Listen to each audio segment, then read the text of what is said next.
Yang Hansen ng China laban kay Kai Sotto, sino nga ba ang mas epektibo na big man sa kanilang dalawa? Ito ngayon ang gustong makita ng karamihan sa mga Pinoy basketball fans. Kung hindi nga lang nagkaroon ng injury si Kai ay masasabi natin na posibleng ito na ang pinakamagandang chance na umabot siya sa NBA dahil nakita natin na marami sa mga 7-footers ang nadraft ngayong taon sa NBA. Idagdag pa natin ang 7-footer ng Australia na si Rocco Zikarsky. At kung titignan natin ang laro ni Kai ngayon kumpara sa mga players na ito ay masasabi natin na halos magkasing level lamang sila. Idagdag pa natin na mas physical na maglaro si Kai ngayon. Tingnan natin ang galawan ng mga players na ito na kung saan pareho ang level ng kompetisyon at unahin na natin ang mga plays ni Kai. Kung sa post move, postehan o kalabawan para sa atin malapit sa basket ay kita naman natin na hindi nagpahuli si Kai. Maganda ang pagkakadikit niya sa kanyang defender, tapos basketball post moves ang ginamit papalapit sa basket na may kasamang lakas o strength. Yung footwork nga rin ni Kai sa pag-ikot patungo sa direksyon na walang help defense, isa ito sa nagustuhan natin sa play na ito bago umangat si Kai para sa isang tira. Yang Hansen naman, kita kaagad natin kung saan siya nakakalamang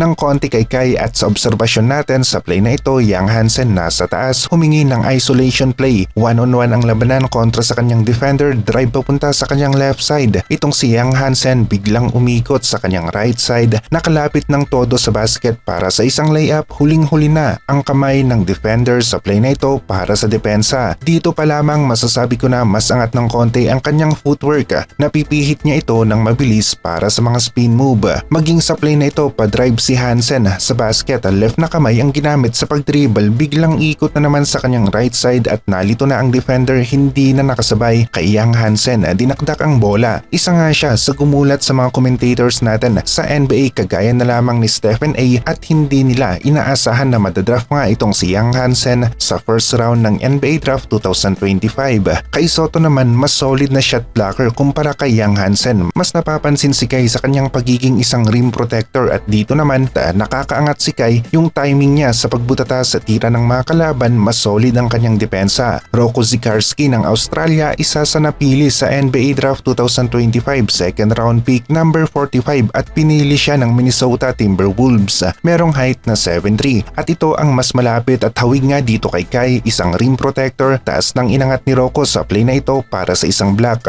Maging dito parang kay Sotto lang sa pagkuha ng rebound tapos bigay ng isang putback dunk. Kay Sotto ang galawan, nakuha sa second round ng NBA Draft number 45 pick at dahil sa pick na ito masasabi natin na kung naging healthy nga lang si Kai at nakapaglaro sa NBA Summer League 2025 ay posible talaga na makasungkit siya ng NBA contract, pero dahil nga sa injury ay hindi ito pwedeng makapaglaro sa NBA Summer League. Idagdag pa natin na lumakas talaga ang laro ni Kai ngayon, merong malaking improvement at kitang-kita yan sa Japan B1B League at maging sa FIBA Asia. Marami pang ibang bigs na nadraft sa NBA ngayong taon, hindi lamang si Yang Hansen na mula sa China at Rocco na mula naman sa Australia. Ito sana ang pagkakataon ni Kai ngayon, pero yun nga lang nagkataon na nagkaroon ito ng injury at mga bigs ang gustong subukan ng mga NBA teams ngayon.